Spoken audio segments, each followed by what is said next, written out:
16वीं सदी का हिंदुस्तान हिंदू मुस्लिम गंगा जमनी तहजीब के खूबसूरत रंगों से झमक रहा है। मोहब्बत और रूहानियत की ये सरजमीन साधु संतों और सूफियों की नूरानी तालीमात से जगमगा रही है। काबा और काशी की दूरियां मिट चुकी हैं।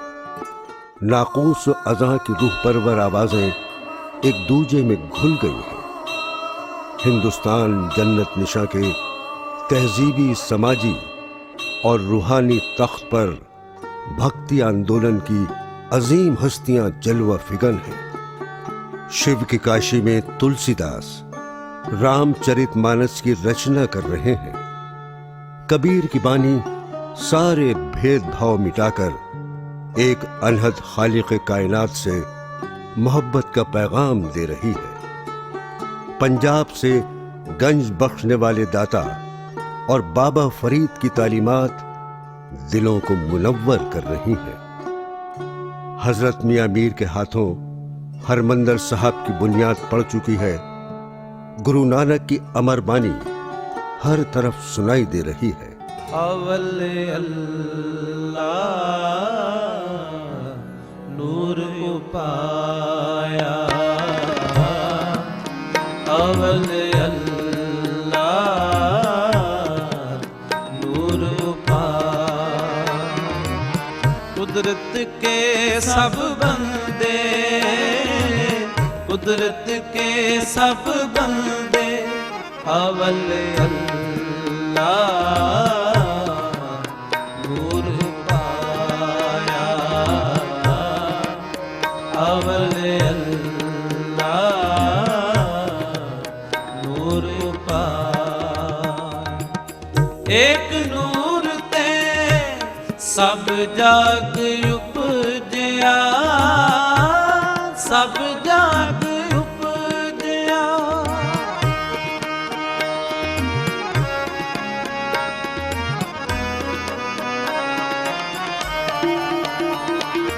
एक नूर दे सब जाग उपजया, सब जाग उपजया। कौन भले को मंदे, अवले अल्लाह।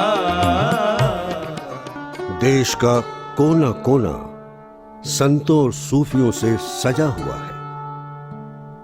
राजस्थान की चटियल और संगलाक धरती पर सुल्तानुल हिंद अजमेरी गरीब नवाज ने अमन मोहब्बत, इंसानी बरादरी और मार्फत इलाही के जो सदाबहार फूल खिलाए थे, उनकी बुए जां फजा दुनिया जहान में फैली हुई है। भारत के दिल दिल्ली में कुतुबों के कुतुब और निजामुद्दीन औलिया महबूब इलाही के फकीरी दरबार सदियों से करोड़ों दिलों पर राज कर रहे हैं। भारत प्रेमी खुसरो के दिल की झनकार सारे में गूंज रही है।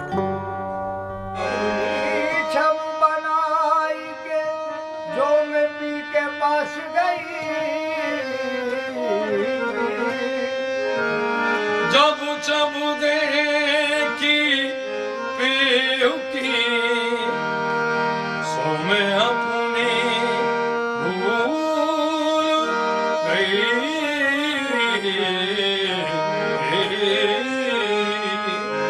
छाप तिलक सब से नीरे बहु से नहीं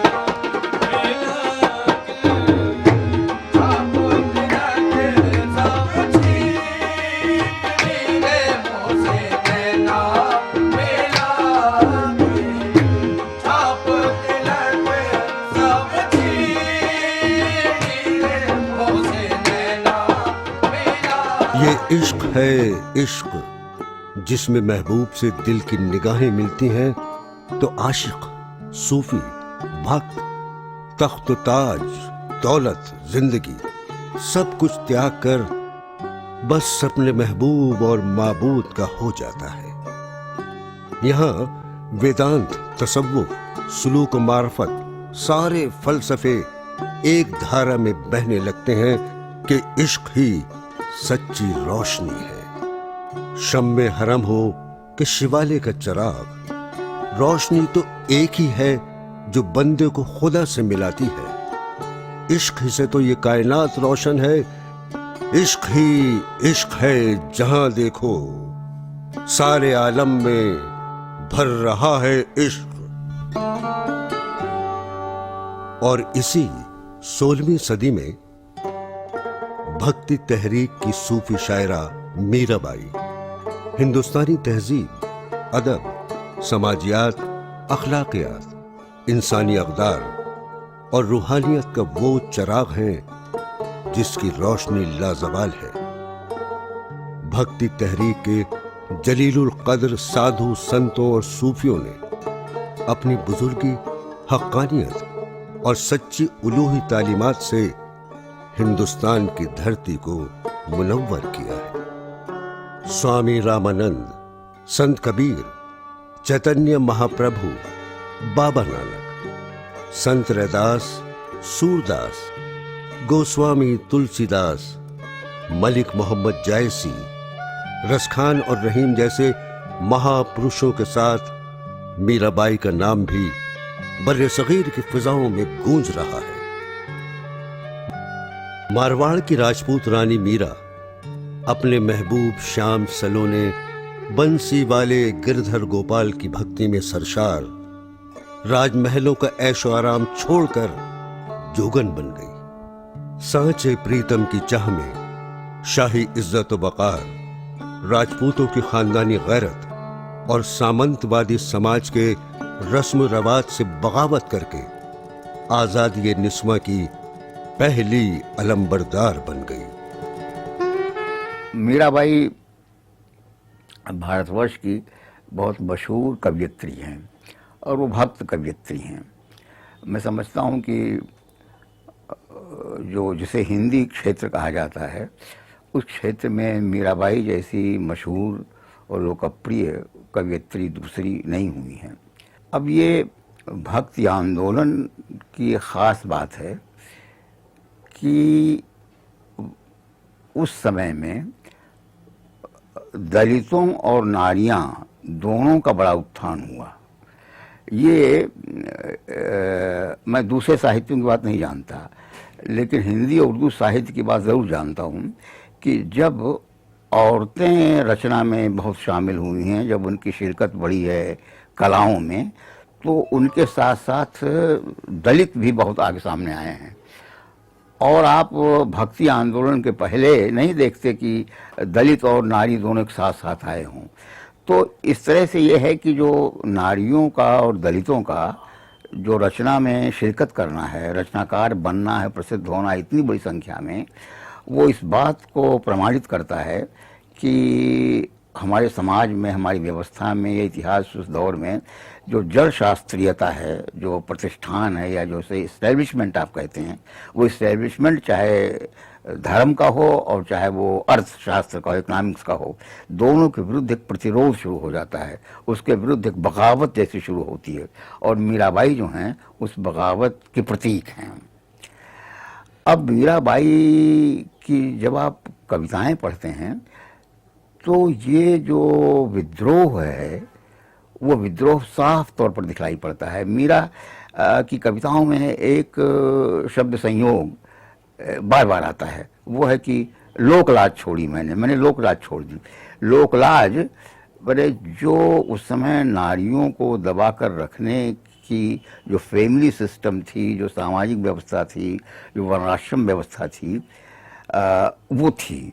तो मीराबाई उसको तोड़ती हैं। वो जो उस समय के मूल्यों में, सामंती मूल्यों में, कि औरत को घर में रहना चाहिए, चार दीवारी के अंदर रहना चाहिए, मीराबाई ने साफ लिखा कि संतों के साथ बैठ करके मैंने साधु संत बैठ बैठ लोकलाज छोई, अब तो बात फैल गई, जानत सब कोई।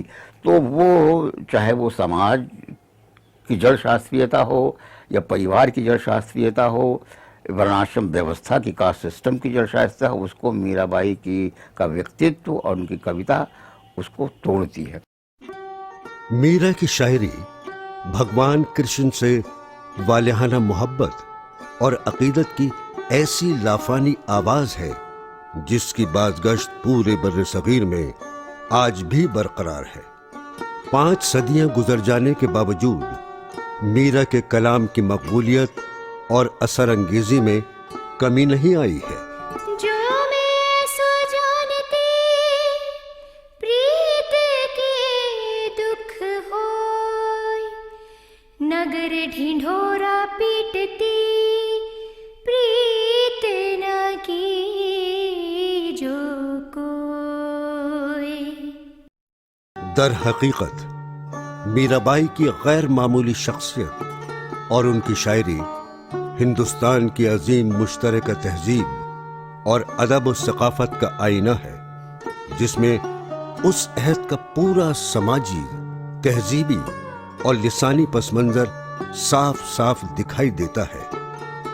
मीरा ने अपने दौर के सूफी संतों की तरह अपने जज्बात का इजहार करने के लिए जो भाषा इस्तेमाल की, उसमें उस अहद की तमाम अहम भाषाओं और बोलियों की झंकार सुनाई देती है।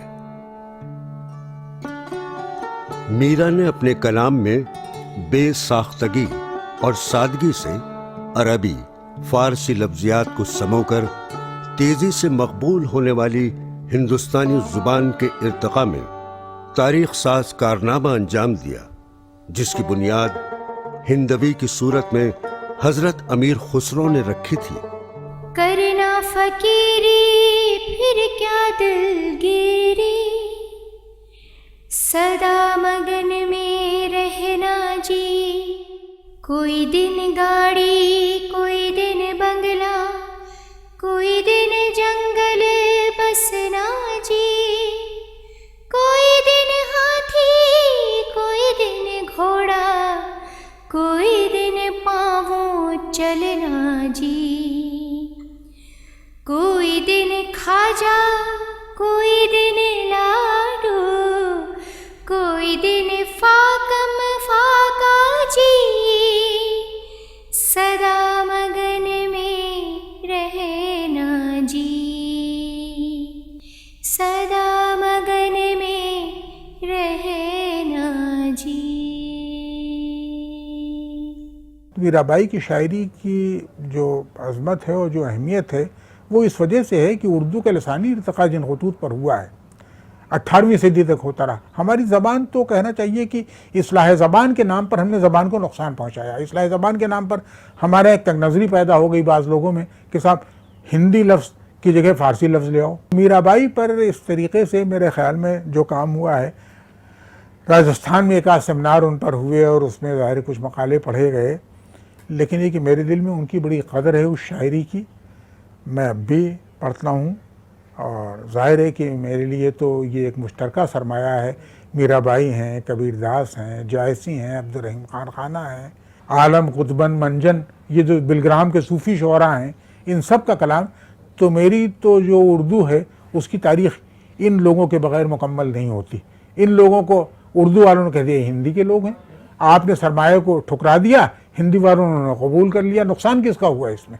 मेरा अपना ख्याल ये है कि मीराबाई पर काम करना एक तरीके से उर्दू की खिदमत भी। मीराबाई का जन्म 1504 ईस्वी में जिला पाली राजस्थान के कुड़की नामी मकाम पर उस छोटे से किले में हुआ था, जो अब मीरा फोर्ट के नाम से मशहूर है। यहाँ राठौर वंश के मेड़ता राजपूत राव रतन सिंह की जागीर थी। 12 गांव की ये जागीर रतन सिंह के पिता मेड़ता के राजा राव दूदाजी ने अता की थी। रतन सिंह ज्यादातर मैदान जंग में रहते थे, इसलिए बेटी की मुनासिब देखभाल नहीं कर पाते थे। मीरा के दादा राव दूदाजी ने बहुत छोटी उम्र में मेड़ता बुलवा लिया था।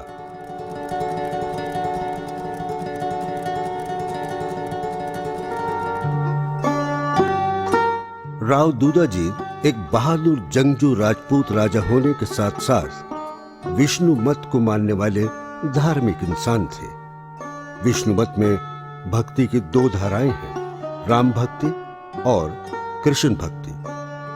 राव दूदाजी कृष्ण भक्त थे। उनके राजमहल में साधु संतों का आना जाना लगा रहता था। मीरा उसी माहौल में परवान चढ़ी। साधु संतों के प्रवचन, भजन, कीर्तन और संगीत के असरात बचपन से ही उनके जहन पर गहरे हो गए। छोटी सी उम्र से ही दुनिया से बेरग़बती और हकीकत की तलाश का जज्बा दिल में पैदा हुआ, जो उम्र के साथ बढ़ता रहा। जिला नागौर राजस्थान का छोटा सा तारीखी शहर मेड़ता। ये शहर मीराबाई का मायका होने की वजह से मशहूर जमाना है। ये तालाब और मीरा पार्क के नाम से मशहूर बगीचा मीरा की याद दिला रहा है। ये कदीम बोसीदा इमारत राव दूदाजी का राजमहल मीराबाई का मायका है। महल के शिकस्ता दरोबाम मीराबाई की यादों को संजोए खामोश खड़े हैं। मन के कानों से सुने तो एक प्रेम दीवानी अपने महबूब को पुकार रही।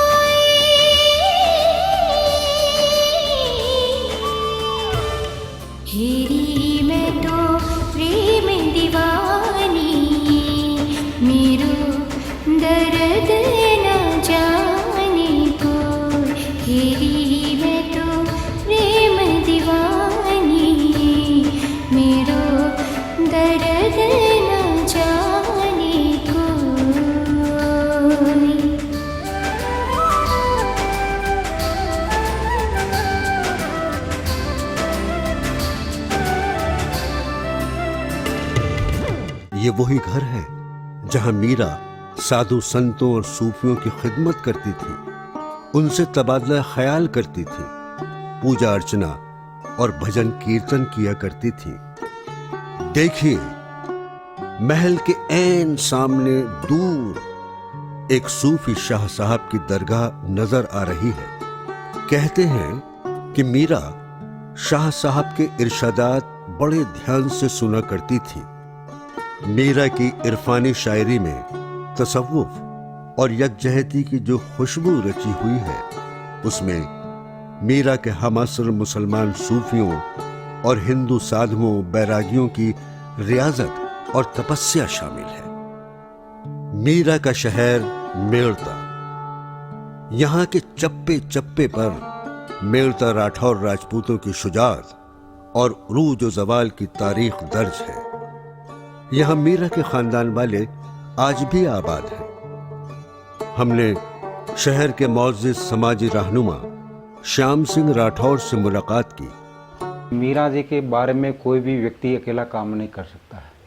इसमें हम सब लोगों का सहयोग रहेगा और सब की आत्माओं से सहयोग रहेगा, सबके मन से सहयोग रहेगा। जो छोटा से छोटा कार्यकर्ता का सहयोग रहेगा तो वो कार्यक्रम कार्यकर्ताओं के आधार पर संपन्न होता है और अच्छा होता है। अकेला व्यक्ति कुछ नहीं कर सकता है जी। मीरा सभी समाज के आदरणीय थी, पूज्य थी और सभी समाज के लोगों को लेके चलने वाली मीरा थी, न कि एक राजपूत समाज को लेके चलने वाली मीरा थी। मीरा 36 कौम को साथ लेके चलने वाली मीरा थी। इसीलिए उन्होंने विश्व में अपना एक अलग से पहचान बनाई और उनके मुकाबले आज तक विश्व में न कोई भक्ति के रूप में हुआ है न होगा। आज 512 वर्ष पूरे होने जा रहे हैं और वो आज कृष्ण का नाम लेते लेते द्वारिका में कृष्ण भगवान की मूर्ति में समा जाना एक बहुत बड़ा उदाहरण है। वो मेड़ता की धरती से गया है। राठौर साहब की तंजीम मीरा जन उत्सव समिति मीरा जयंती पर बहुत बड़ा जलसा मुनक्किद करती है, जिसमें हजारों लोग शरीक होते हैं। हमने मेड़ता के तारीखी श्री चतुर्भुज मीरा मंदिर के दर्शन किए। ये आलिशान कृष्ण मंदिर मीरा के दादा राव दूदाजी की यादगार है। यहाँ मीरा अपने देवता कृष्ण कन्हई की पूजा करती थी। गुजरते वक्त के साथ मंदिर की शोभा बढ़ती रही। मंदिर में भक्ति और श्रद्धा की पुरकैफ फिजा में ऐसा महसूस होता है जैसे मीरा की हसीन और जमील मूर्ति जिंदा होकर अपने महबूब के हुजूर नजराने मोहब्बत पेश कर रही है।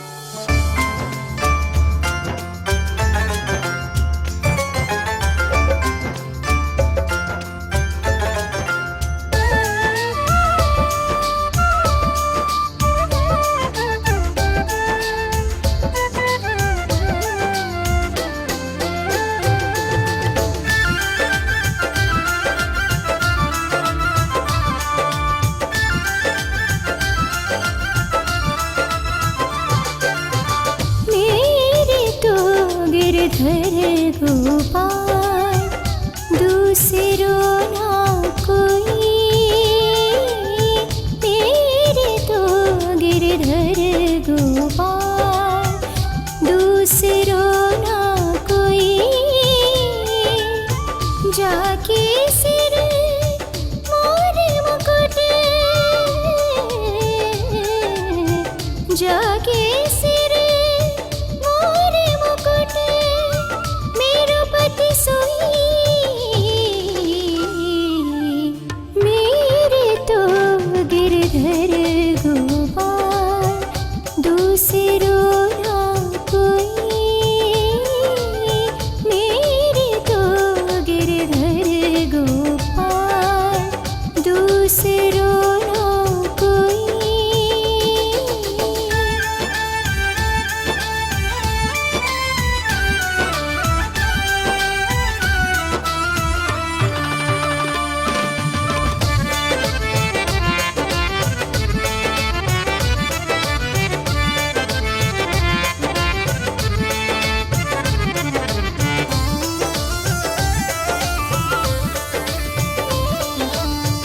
तात मात भ्रात बंधु आपनो ना कोई,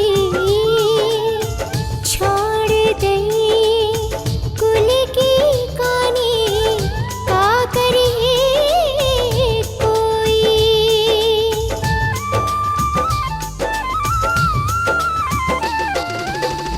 तात मात भ्रात बंधु आपनो ना कोई, छोड़ दई कुल की कानी का करिए कोई।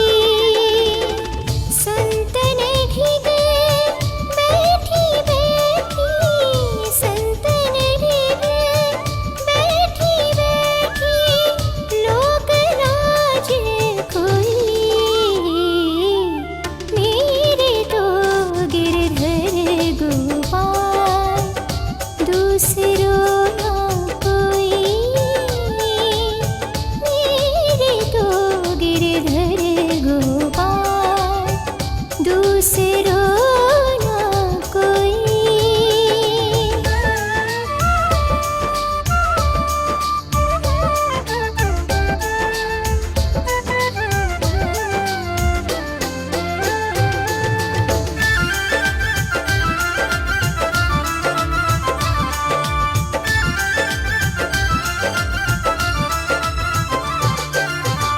आंसुअन जल सींच सींच प्रेम बेल बोई।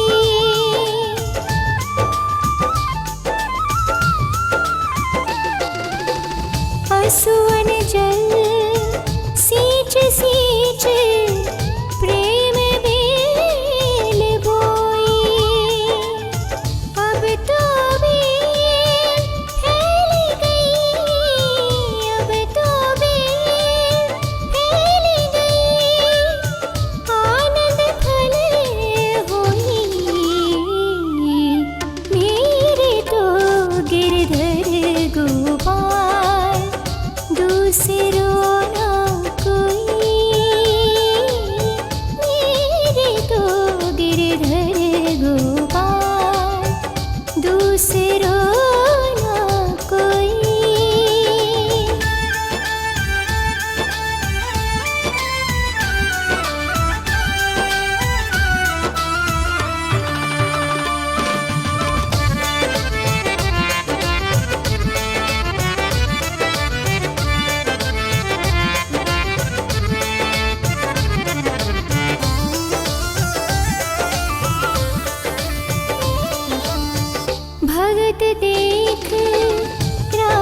राजी हुई जगत देख रोई।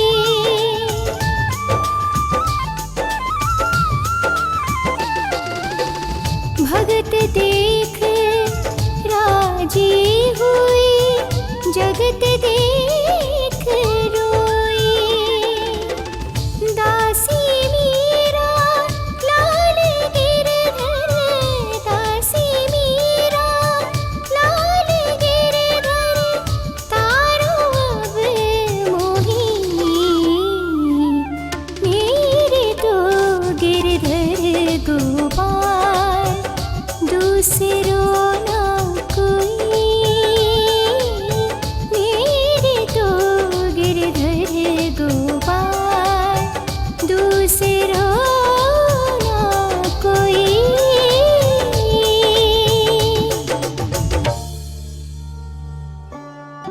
मेड़ता की हवाओं में हर तरफ मीरा आज भी रची बसी है। मीरा आज पहले से ज्यादा याद की जा रही है। मीराबाई संस्थान, यहाँ मीरा के फन और शख्सियत पर तहकीक और तालीफ का काम जारी है। मीरा पर लिखी गई लातादाद किताबों की लाइब्रेरी है। कई स्कॉलर बाकायदा मीरा की भक्ति शायरी और उसके अहद की तारीख पर रिसर्च में मशगूल है। इदारे में गर्म जोशी से हमारा खैर मकदम हुआ। मीरा की खूबसूरत पेंटिंग्स हमें भेंट की गईं। सखी मारो कानूड़ो कलेजेरी कोर। सखी मारो कानूड़ो कलेजेरी कोर। मोरे मुकुट पीतांबर सोहे। मोरे मुकुट पीतांबर सोहे। कुंडल की झक झोर। कुंडल की झक झोर। सखी मारो कानूड़ो कलेजेरी कोर। उदयपुर आलमी शोहरत याफ्ता मेवाड़ की राजधानी। यहाँ बानिए शहर महाराणा उदय सिंह का राजघराना आज भी आबाद है। मीराबाई के ससुराली रिश्तेदारों की नस्लें मौजूद हैं। उदयपुर के महाराज श्री जी अरविंद सिंह मेवाड़ के शानदार राजमहल सिटी पैलेस के करीब ये खंडहर मीरा की क़यामगाह के तौर पर मशहूर है। उदयपुर में भी मीरा का नाम घर घर गूंजता है। शहर के मीराबाई गवर्नमेंट गर्ल्स कॉलेज ने मीराबाई फन और शख्सियत के उन्वान से सन 2009 में उर्दू अदब का सबसे पहला सेमिनार मुनक्किद किया। मुताद्दिद हिंदी उर्दू दानिश्वरों ने मीराबाई के हयात, सीरत और शायरी पर तहकीकी मक़ालात पेश किए। डॉक्टर सरवत खान ने किताबी सूरत में शाये करके बड़ा काम किया है। मीरा का कलाम रूह को सुकून देने के लिए, आज की नस्ल के लिए बहुत ज़रूरी है। तसव्वुफ और भक्ति वो दो रास्ते हैं जो आगे जाकर दो धारे थे, धारे जाकर एक समंदर में मिलते हैं। वो समंदर है जुनून का, इश्क का, और मोहब्बत का जो आला मर्तबा है वो है इश्क। और इसी की कमी की वजह से, मतलब इंसान हर काम करता है दुनिया में, हर जज्बा उस पर तारी रहता है, लेकिन जो करने आया है, जिस वजह से कि उसे बनाया है, कुन फयकून का जो एक ये कहना चाहिए कि उसके लिए अमल पैदा किया गया, उससे दुनिया बनाई गई, वो उसी को नहीं करता, उसी जज्बे को नहीं करता। वो जज्बा है मोहब्बत और इश्क, और मीरा वहां तक पहुंच चुकी थी। यही मीरा को मीरा बनाती है, जो बिल्कुल बिंदास या बेनियाजाना अंदाज से अपनी बात को, अपने भजनों को एक तारा लेकर और गाती बजाती, बिल्कुल जोगन का रूप धारण करके, न भूख न प्यास, न अमीर न गरीब, न नस्ल न कोई तबका ना तबकाती कशाकश सब जज्बों से ऊपर उठकर अपने गिरधर गोपाल को याद करती हुई मोहब्बत का पैगाम दिया। उसी के साथ साथ मैं तो ये कहूँगी कि निस्वानी तहरीक निस्वां, जिसका हमारे यहाँ बहुत बाद में उर्दू में 20वीं सदी की इब्तिदा में आगाज़ हुआ, मीरा ने 500 साल पहले उसका आगाज़ कर दिया था।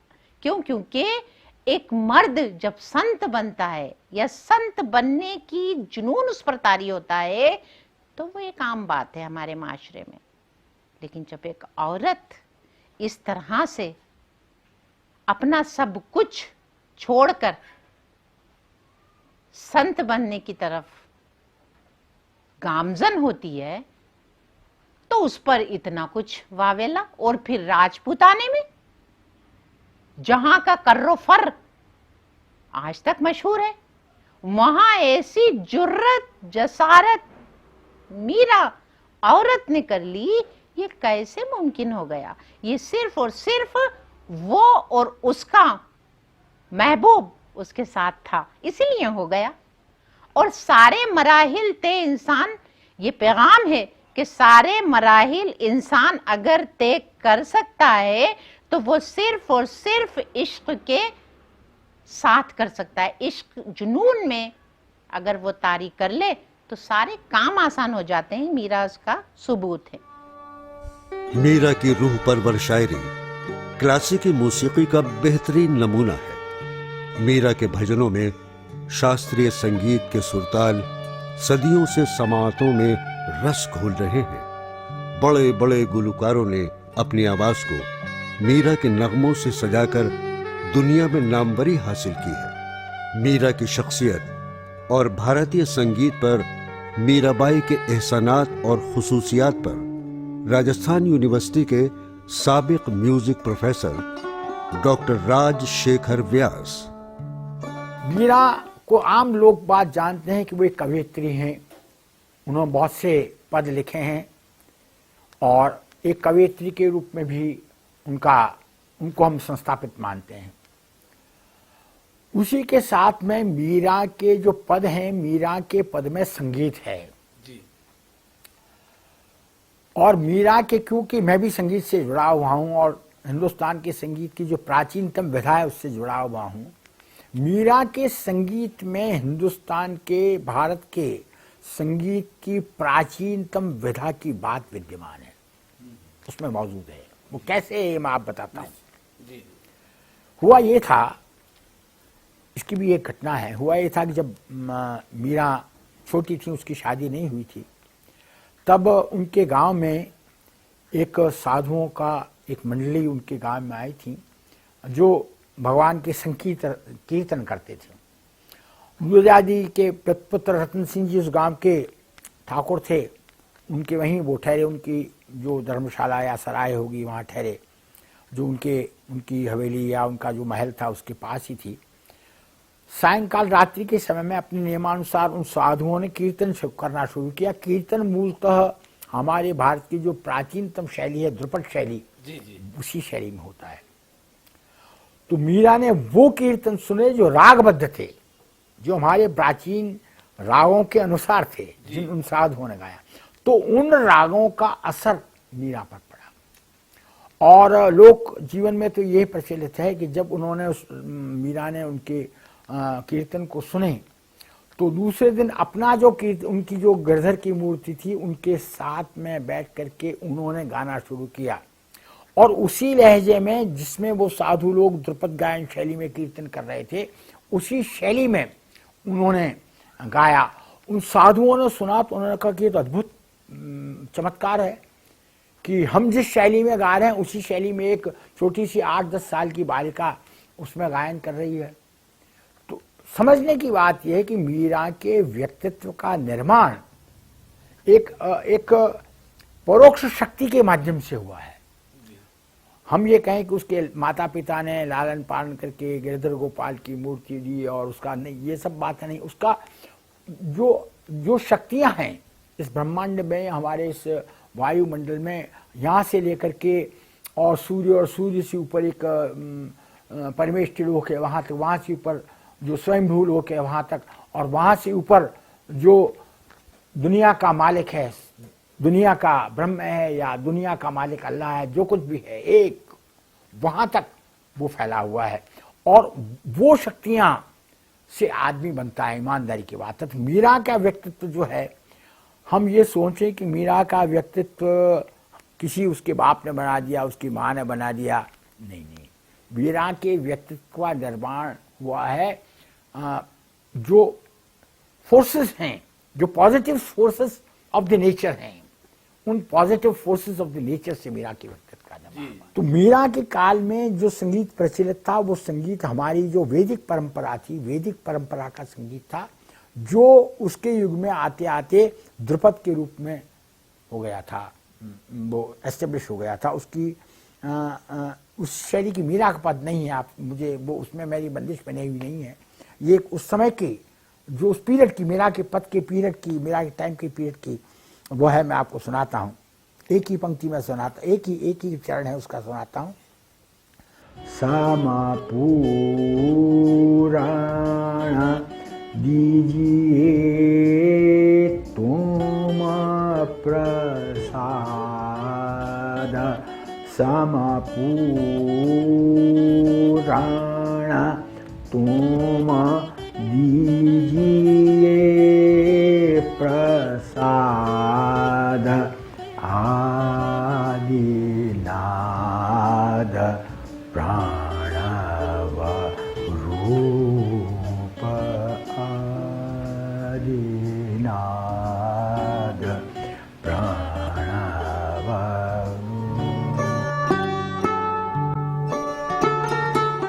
गिरधर गोपाल से मीरा की मोहब्बत और अकीदत का आगाज नन्ही सी उम्र में ऐसे हुआ कि मेड़ता में किसी के यहां बारात आई। छोटी सी मीरा ने बारात का जुलूस देखकर मां से पूछा, ये आदमी कौन है? मां ने कहा, ये दूल्हा है, शादी करने आया है। मासूम मीरा ने पूछा, मां मेरा दूल्हा कब आएगा?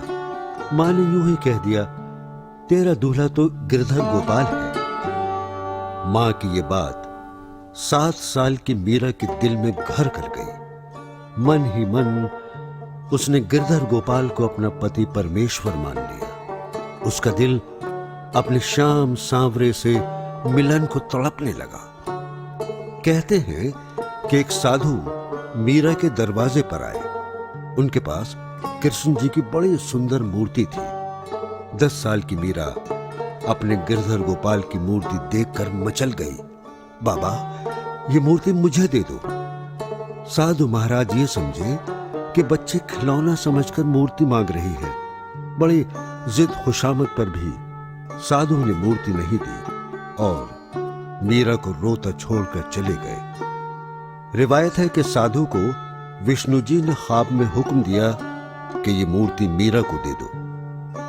साधु महाराज मेड़ता आए और मूर्ति मीरा को सौंप दी। ये मूर्ति जिंदगी भर मीरा के वजूद का हिस्सा बनी रही। बेमिसाल हुस्न जमाल की मलिका मीरा 12 साल की थी जब उनकी शादी सन 1516 में चित्तौड़ के महाराणा सांगा के बेटे भोजराज से हुई। सुहाग रात को ही मीरा ने अपने पति को बता दिया कि उनका ब्याह तो गिरधर गोपाल से हो चुका है। सुहाग सेज पर भगवान का क्या काम? लाइए हम इन्हें वहां रख दें। भगवान नहीं, मैं तो इनकी सुहागन हूँ। इन्हें छोड़ मैं भला इस सेज पर कैसे रह सकती हूँ? तो क्या हमें सेज पर बैठने का अधिकार नहीं? क्या हम आपके पति नहीं? नहीं, मेरे तो गिरधर गोपाल दूसरो न कोई, जाके सिर मोर मुकुट मेरो पति सोई। भोजराज एक संजीदा मिजाज और शरीफ नफ्स राजकुमार था। ये राज किसी पर जाहिर नहीं किया। मीरा अपने गिरधर गोपाल की धुन में मगन रही। मोर मुकुटधारी मनमोहन की चाहत पदों और गीतों में ढलने लगी।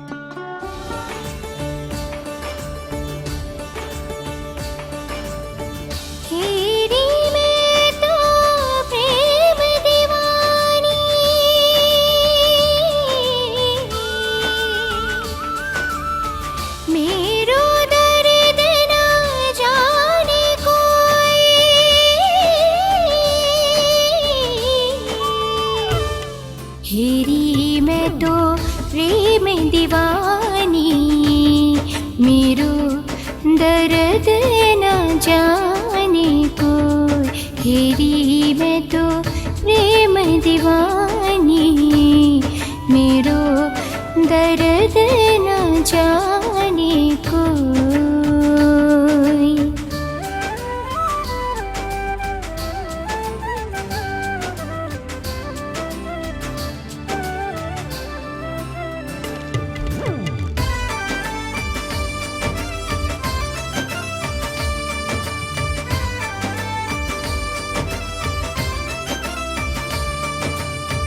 सूली ऊपर सेज हमारी, किस विधि सोवन होए।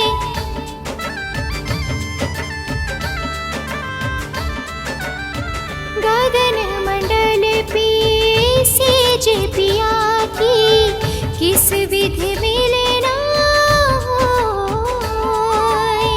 किस विधि मिलना होए। हेरी मैं तो प्रेम दीवानी, मेरो दर्द न जाने कोई। हेरी मैं तो प्रेम दीवानी, मेरो दर्द न जाने कोई।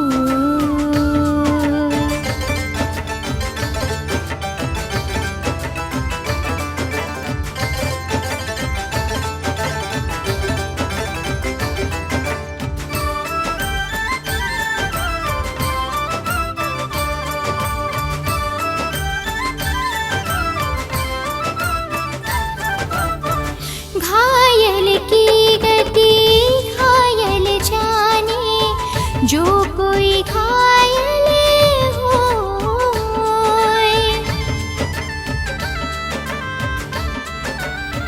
जौहर की गति जौहर जाने, की जिन जौहर होए।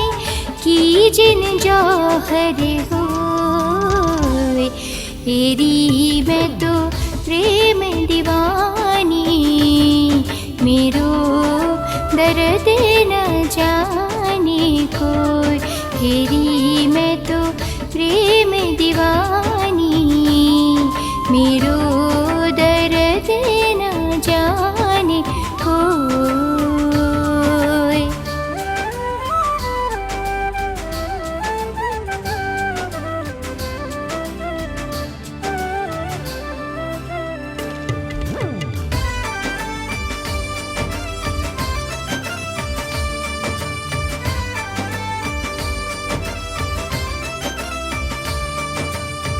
दर्द की मारी बन बन डोलो, वैद मिला नहीं कोई।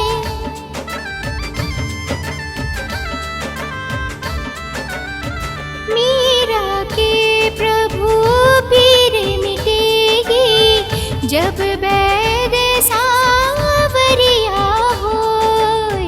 सावरिया होए।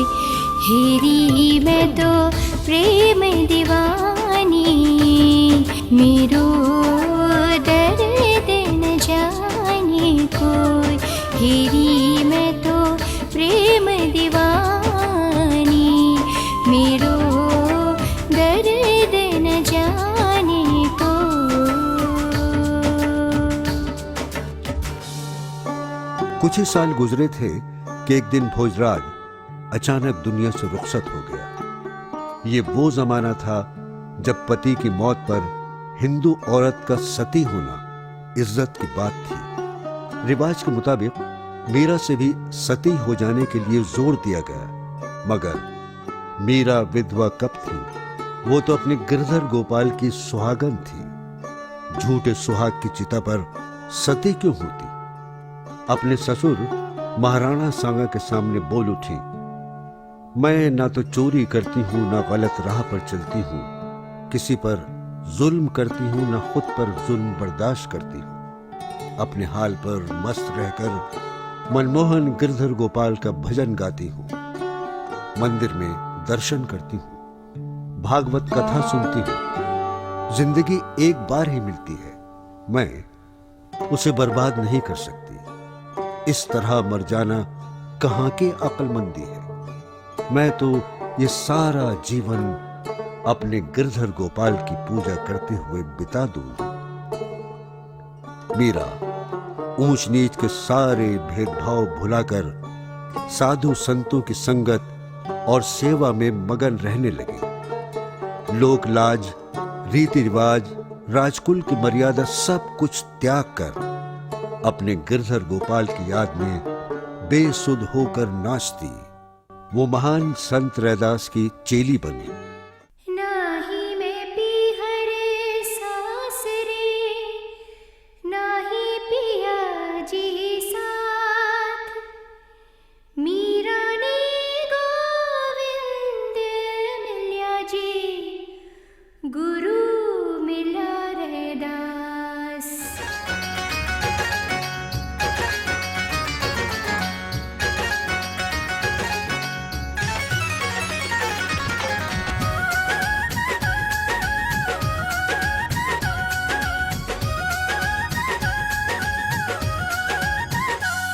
मन चाकर राख्यो, चाकर राख्यो, चाकर राख्यो जी, गिरधर मन चाकर राख्यो जी, मन चाकर राख्यो, चाकर राख्यो, चाकर राख्यो जी, गिरधर मन चाकर राख्यो जी।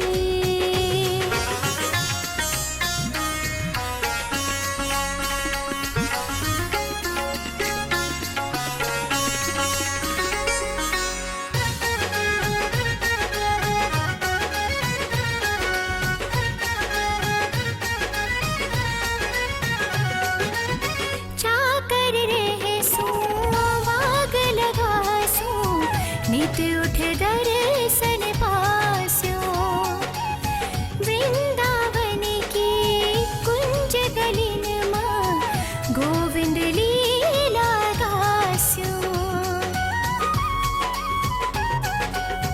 चाकर रहे सो बाग लगासो, नित उठ दर्शन पास्यो, वृंदावन की कुंज गलिन मां गोविंद लीला गास्यो। मन चाकर राख्यो, चाकर राख्यो, चाकर राख्यो जी, गिरधारी मन चाकर राख्यो जी, गिरधारी मन चाकर राख्यो जी। एक लड़ाई में मीरा के पिता राव रतन सिंह मारे गए। कुछ अरसे बाद राव दूदाजी भी चल बसे। महाराणा राणा सांगा की मौत के बाद भोजराज के रिश्ते का भाई विक्रमादित्य गद्दी पर बैठा। इसके साथ ही मीरा की जिंदगी में कड़ी आजमाइश का दौर शुरू हुआ। मीरा के सख्त मिजाज देवर विक्रमादित्य को छोटी जात वाले साधु संतों और जोगियों के सामने मीरा का नाचना गाना और कृष्ण भक्ति में पागलों की तरह फिरना सख्त नापसंद था। शाही घराने की इज्जत के नाम पर मीरा को रोकने की कोशिश की गई, मगर कृष्ण प्रेम में पूरी तरह डूब चुकी मीरा भला कब मानने वाली थी। वो तो अपने शाम के रंग में रंग कर दुनिया जहां से बेनियाज हो चुकी थी। विक्रमादित्य मगरूर और जिद्दी राजा था।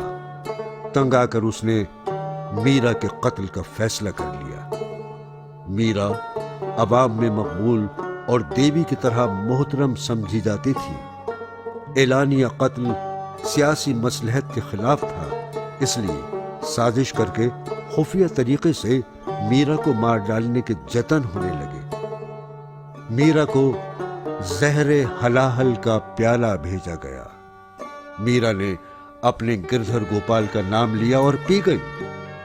जिसका हामी हो खुदा उसको मिटा सकता है कौन। मीरा के प्रभु गिरधर गोपाल ने जहर को अमृत बना दिया।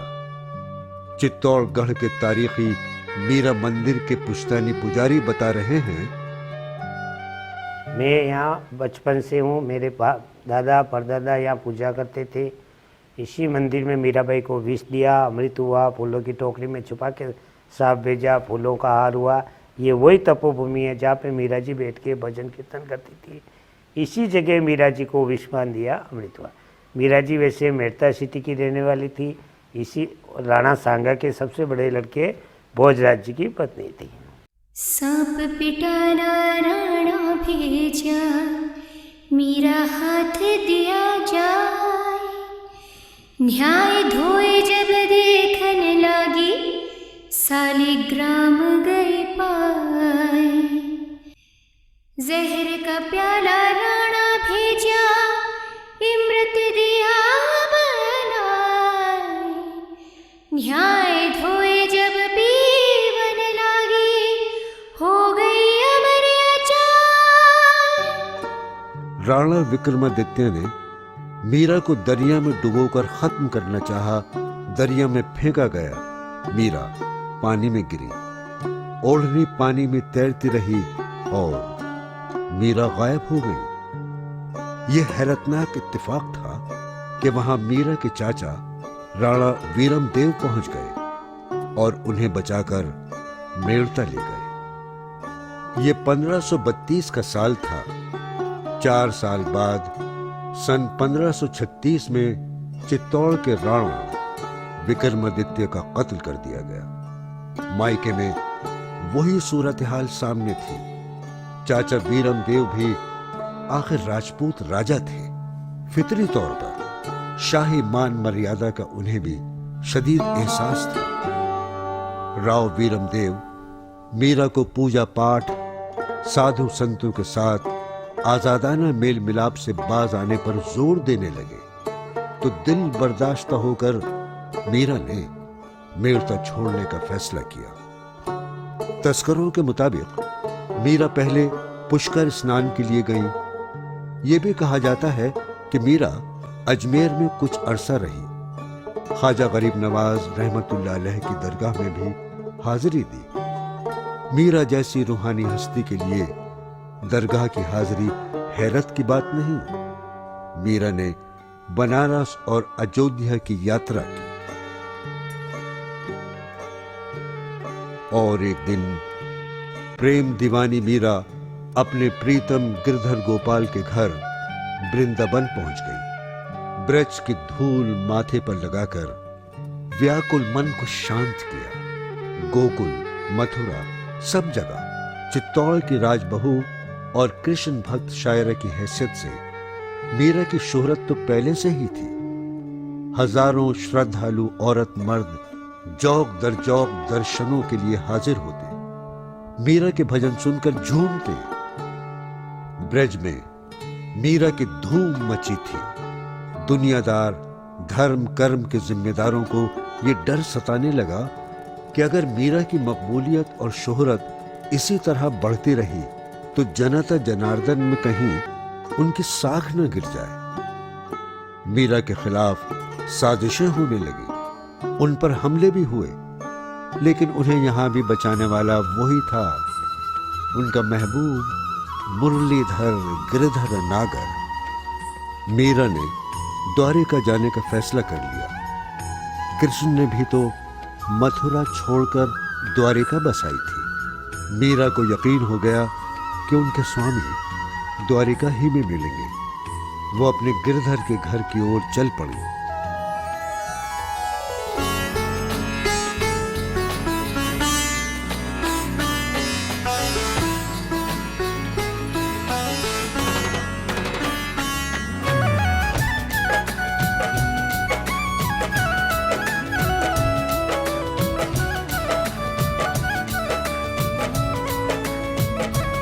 मैं तो गिरधर के घर जाऊं, मैं तो गिरधर के घर जाऊं। गिरधर मारो साचो प्रीतम, गिरधर मारो साचो प्रीतम। देखत रो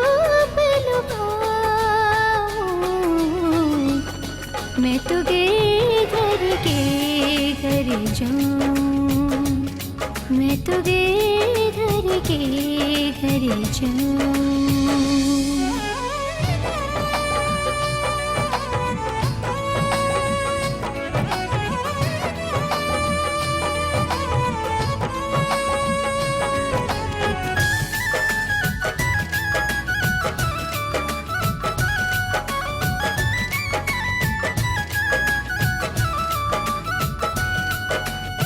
रहने पड़े तब ही उठ जाऊं, भोर भई उठियो। रहने पड़े तब ही उठ जाऊं, भोर भई उठियो। रहने देना बाकी संग खेलूं, रहने देना बाकी संग खेलूं। ज्यों ज्यों ताहिर जाऊं, मैं तो गिरधर के घर जाऊं, मैं तो गिरधर के घर जाऊं। द्वारिका पहुंचकर जैसे उम्र भर की बेकरारी को करार आ गया। सांवरिया की याद में उनके होठों से पदों के फूल बरसते और रणछोड़ मंदिर में विराजमान भगवान की मूर्ति पर निछावर होते। विक्रमादित्य की मौत के बाद अब राणा उदय सिंह मेवाड़ के राजा थे।